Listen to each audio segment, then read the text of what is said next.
Hello and welcome to this edition of Desert Warrior. I'm your host, Major Deanna Begay. April is designated the month of the military child.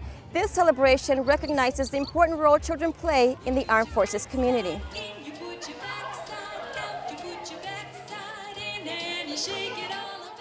The theme at Fort Bliss this year was Let Us Entertain You. There were several performances done by children, including Annalise. Hi Annalise and welcome. How are you? Good.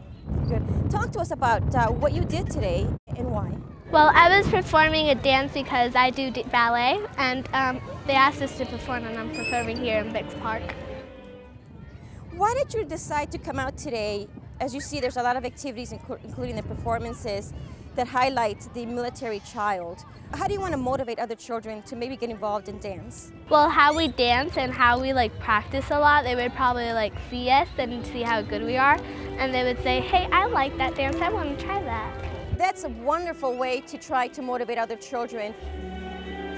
Laura Deem explains some of the different situations military children may experience. Most of the time their parents are dual working parents, and obviously one of them is probably not going to be home as much as we really would like them to be. And it puts them into different circumstances, also having to move around, having to travel, and we want to make them feel as much at home here at Fort Bliss as we possibly can. Though military children move around quite frequently, they can be quite flexible in adapting to their new environment. My son is a military child, has been in sports his entire life, and we've moved very, very many places, at least 3 high schools that I can remember. But they usually pick it up, they adapt, and it's not too difficult to pick it up when they go to the next post. Fort Bliss organized numerous events to applaud families and their children for their contributions and sacrifices in support of service members around the world. After the break, we'll see how Fort Bliss supports the military child.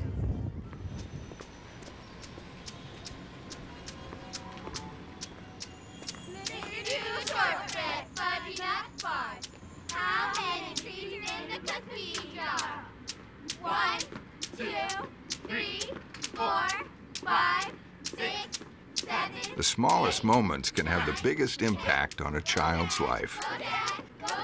Take time to be a dad today. Welcome back. Samantha Rijo reports on what resources Fort Bliss has in place to support the military child. April marks the month of the military child, celebrating and thanking those children who have parents serving the nation in uniform. Dakota Dalton, age 12 and band manager for the Edge Garage Band, explains one of the perks of being a military child. Well, we actually get to travel, unlike kids whose parents aren't in the military, so we get to see many different places and experience many different things. Fort Bliss has a multitude of organizations designed to serve military children of all ages, from toddlers to teenagers. In addition to providing activities for military kids, Julie Middlestat, a parent-to-parent transitional specialist, says that the parents play a major role in encouraging their children to get involved despite the many transitions. So we provide workshops for parents that will provide resources and ideas to work with their children and make transitions smoother, because as you know, every time you change to a new location, there are a lot of challenges involved. However, laying the foundation and having military children get involved on post is so important in building their confidence level, according to Susan Goss, Edge Program Director. And these kids are fantastic, and they sacrifice a lot to be military kids, and I think it's just wonderful that we are finally trying to find ways to bring them back into the community.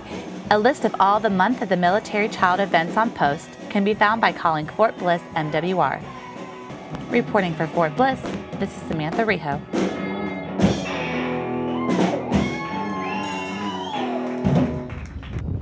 And that does it for this edition of Desert Warrior. Until next time, stay safe. I'm Major Deanna Begay. Thanks for watching.